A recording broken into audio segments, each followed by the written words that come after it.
and we are doing October, November 2023, paper 4-2. So the question about stack, the first question, pretty straightforward. They are saying that you are given a stack data file, which is going to be a text file like this, and we are supposed to use this in the solution of our question.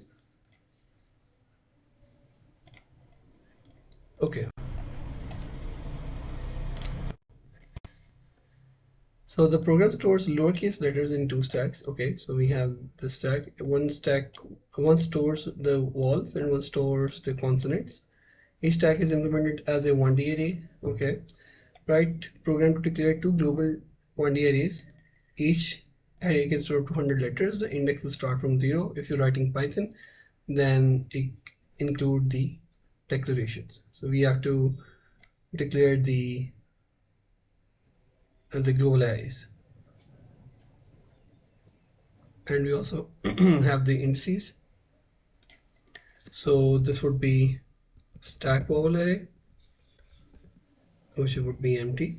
Then there would be a stack consonant, which would also be empty. And since they're storing characters and Python does not have chars, so we'll store them as type string. And then they're saying that there would be the index of first element of each array is 0. Okay, I think that's pretty much it that we have to do here. Okay, now in the next part it's saying the variable wall top is a pointer that stores the index of the next free space in the stack wall. Okay, this is very important now, as always. What does this mean? So when we, let's say we have a stack here, right, we'll visualize it at the top. So this is our stack here, and when it's going to point to the next free space, that means if I'm adding, let's say we have index 0, 1, 2, 3, 4. If I'm adding a value, maybe g, so that means top is now pointing to index 1. This is where the top is pointing to, right? So next time I'll get a value, I'll store it at the index which is pointing to y top. Let's say it's e, and then I'll increment the value of top by 1 to index 2. So the summary would be that first, when we'll push the value, first we'll store value at tops of the stack index, then we'll do top plus 1.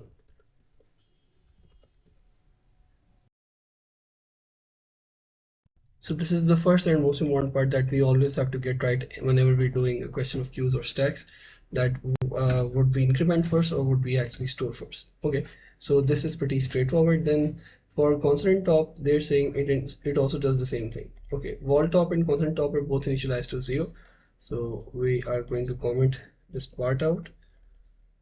All right, write code and declare them both to initialize them both to 0. So very simple, we'll have wall top is equal to 0 and consonant top is equal to 0. All right, next,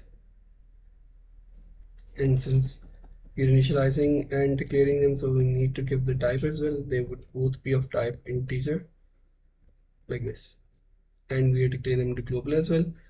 All right, then they're saying push data will take one letter as a parameter. Okay, so we're going to define now. So define push data, that will take, let's call it letter as a parameter. If a parameter is a wall, it is pushed onto the stack wall and the relevant pointers are updated. If the stack is full, our suitable message is output. Okay, so what were the size of the stacks? They were supposed to be up to 100 letters. Okay, so now what we can do is we can set the sizes to 100, or we can just check every time if the value has not reached 100. So we can either use the append function or we can use the for loop method for I in range. Okay, so if the parameters are constant, we'll push it onto the stack constant and the relevant pointer is updated. If the stack is full, a suitable message is output. You do not need to validate that the parameter is a letter. Okay, so we do not need to do that. Otherwise, it would be very simple. We'll just check if the length is equal to 1 and then it is between A to Z.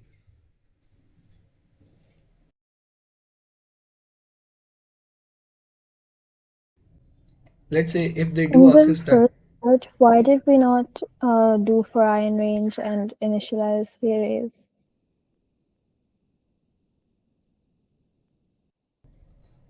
All right, so yes, let's start. So first of all, we'll have to globally access the values, constant top, and then we also have the array values. Let's see if they were actually global or not. Okay, so they were also global arrays. All right, so we have the stack vol and stack constant. All right, so we're going to add the values now. First of all, we have to check what the letter is that we are getting. If it is A, E, I, or U, then that means it will go into the stack vol. Now there are multiple ways of doing it. One way is that we can just create a list of vols and we can store them individually. So A, E, I, O, U.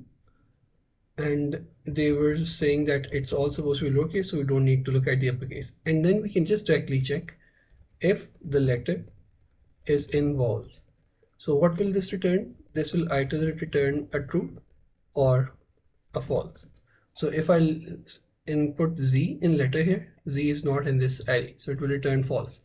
If I input E, E is in this array, so it will return true. So this is a Pythonic way of doing things. Otherwise, you can use if letter is equal to A or letter is equal to E or letter is equal to I, which would take a bit more time.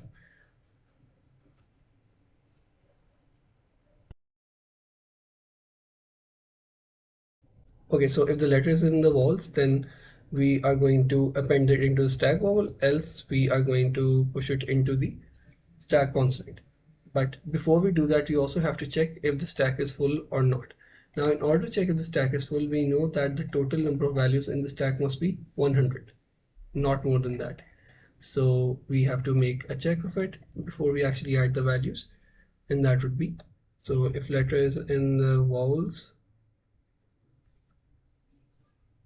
and we check the vowel top, if vowel top is equal to 100, right? Because we're starting from index 0, so till 99 we'll have 100 values. So at the 100th index we won't be adding anything, so we'll print that the vowel stack is already full, like this.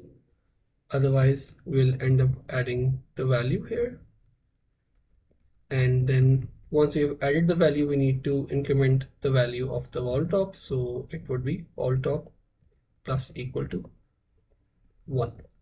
That's it. Okay, we do the same thing for the constant stack. We'll check if the constant top is equal to 100, then we'll print constant stack is already full, else we'll say that we're going to append the letter into the constant stack, and then we're going to increment the constant top by 1. Simple enough. Okay, so you do not need to validate that the parameter is a letter. If that had been the case, let's say, so what we had to do was we would have had to check if letter is greater than equal to a and letter is less than equal to z, or letter is greater than equal to uppercase a and it's between this. So this would have been the way to validate if any value is a letter. So we are perfectly allowed to make letter comparisons. In fact, what happens is that these values are converted into their ASCII numeric values, and then they're made made to do the comparisons, right? So we don't need this line. Otherwise, you can always use it if they ask you to check if a value is in between A to Z or not. Okay, next part, the stack data stores 100 lowercase letters. We've already seen that happen here. Okay. The procedure read data reads each letter from the file and uses push data to push letters onto the appropriate stack. Use appropriate exception handling. Okay, so we have to check if the value that we're getting is a consonant or if it is not, and then based on that we are supposed to put it into the relevant stack. Okay, so let's collapse this function and write a new one. We don't need this, so I'm deleting it for now. Okay, so we have defined stack read data, which would be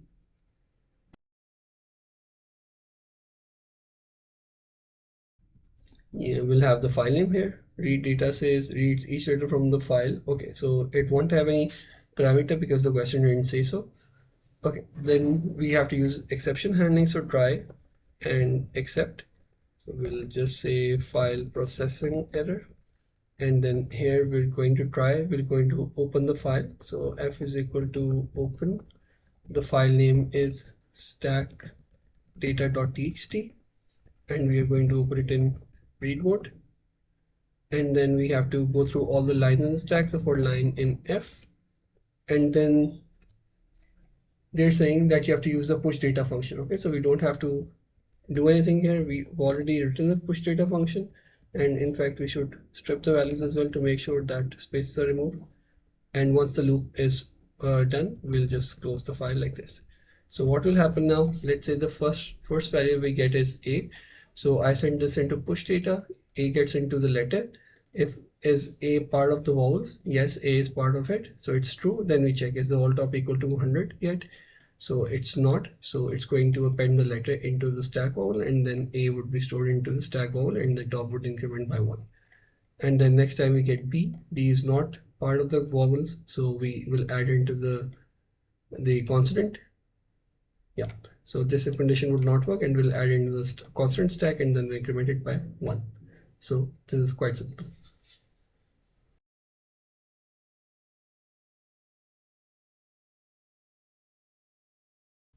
Okay, now the next part is pop vowel removes and returns the data at the top of the stack vowel. Okay, so again, if we recall the visualizations that we had made before, we realize that the stop will always be pointing to the next available space, right? So right now the space does not have any values. If I want to pop a value, then first we'll have to uh, just a second. So pop, yes, since pop will always point to the next available space, not at the current element. So what we'll have to do is we'll first have to decrement the value of top, and then the value stored at the current top, this is the value that will return. This is the value that will be removing. Next time when we remove this value, so this space would technically be empty, although we're not going to make it empty. And then again we'll decrement the top by 1, and then it will point to G now, right? So that's the idea. So bringing back the original code.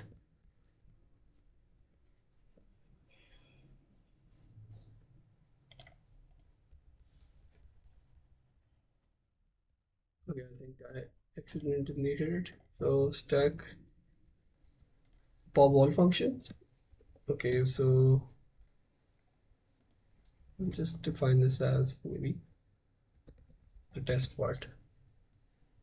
Why do we need to use strip? So I just Could made I this also use the read data? so I just added the whole visualization part into the test pro module. This is just where we're discussing, so we can just collapse it. It's not part of the question. Okay, so moving on, then pop vowel, we're going to write the function for that. So it will be define pop vowel, and then there would be a define pop consonant like this. Okay, it removes and returns the data at the top of the stack and updates the pointers, and it will do the same thing. If the stack is empty, then no data will be returned. Okay, very simple.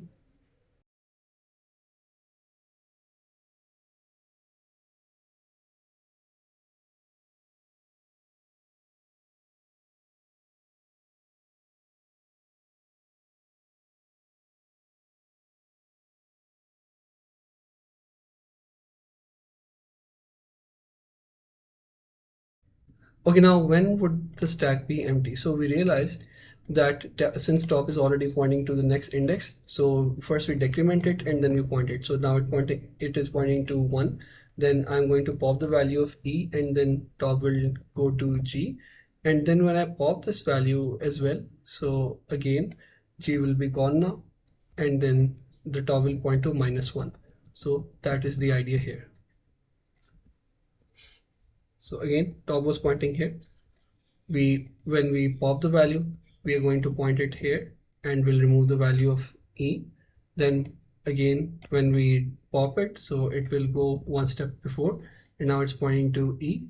And then once we pop it again and then it points to -1, then that means that the stack is empty. We should have this top here written like this.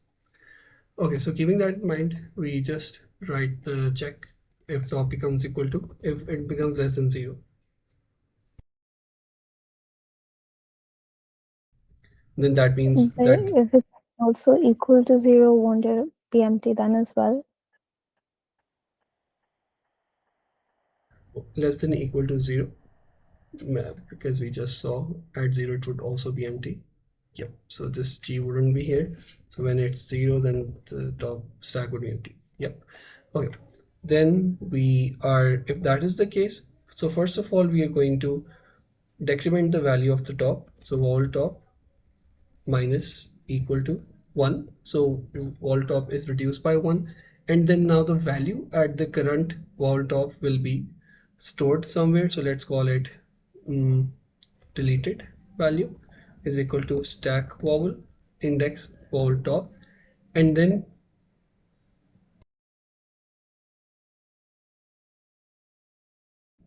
we don't really need to delete the value. So they're saying removes. Okay, here they're saying that you have to remove the value. Okay, so for that we'll just use the keyword del.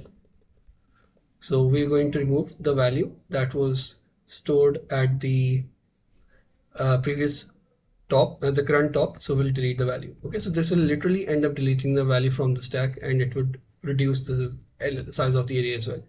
And then we return the value deleted. So this is one of the very rare occurrences where they have asked us to delete any value, because you guys might remember that in AS and in A2 papers they never tell you to do anything, they just ask you to return the data. But since they have asked you to delete, so you will use the keyword del, and then we pass in the exact value, and then value is gone. Okay, if that is not the case, if the stack the top is actually, so this should be here less than equal to 0, then we're going to do this. And if that is the case, so we're going to print stack is empty like this. Now this is all complete. Okay, we have to do the same thing for the pop consonant as well.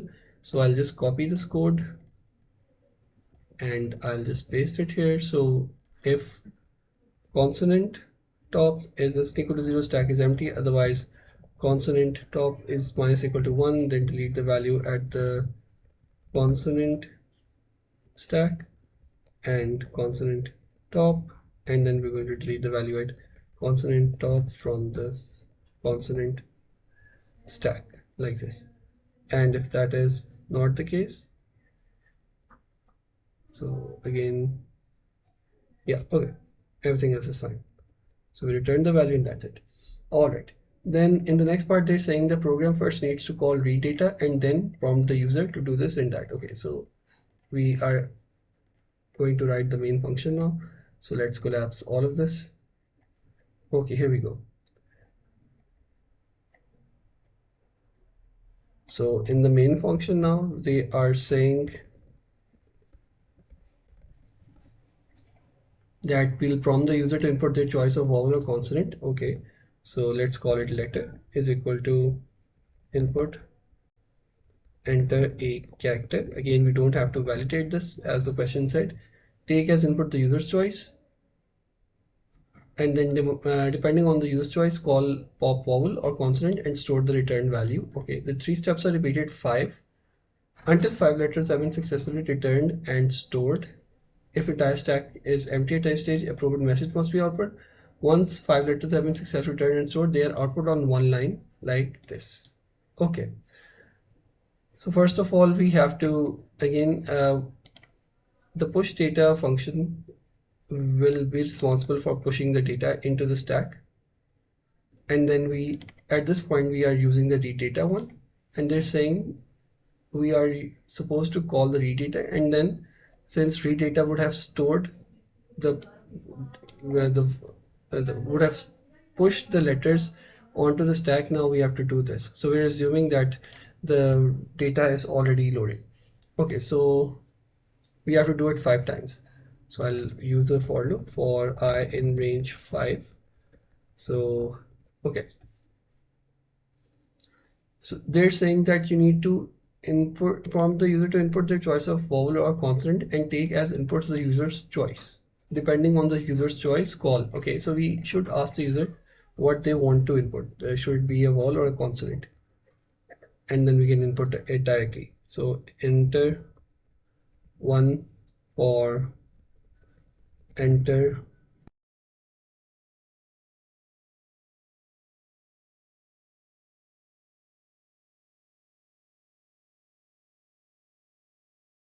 So enter 1 for vowel and 2 for consonant, like this.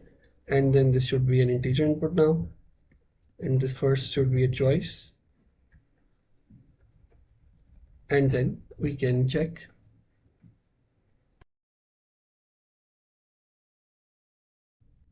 In fact, we don't really need to do this as well. We can just use this method. Whatever the user inputs, we check if it is in this array. So we'll just do that. So I'll bring back the original thing that we were doing. Enter the letter of your choice. Enter a letter like this. And then we'll have the array here for vowels. And then we check. This should be called letters. And we check if the letter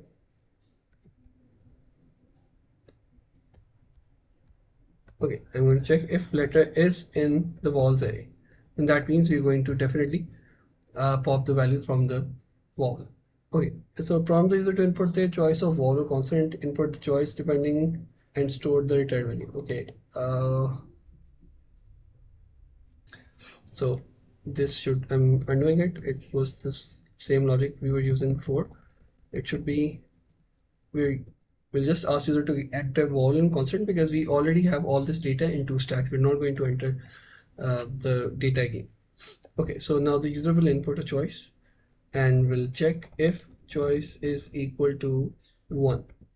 Okay, if that is the case, then we are going to pop a value from the vowel stack like this, pop a vowel, and then we'll get the return value here. Let's call it, this value was deleted, so the same variable we used above. And then they're saying that if the stack is empty at any stage, you must output an appropriate message. Okay, so when the value would be less than or equal to 0, so it should say stack is empty. Okay, so it says stack is empty, and in fact we should return a -1 here as well. So we know that the stack is empty, and I'll do the same thing here as well. If the stack is empty, I'll just return -1 at this point.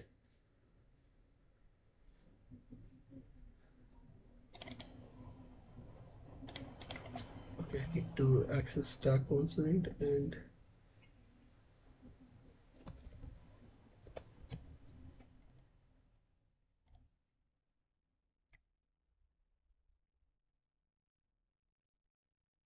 all right, so I'm going to now check if the deleted value was equal to -1.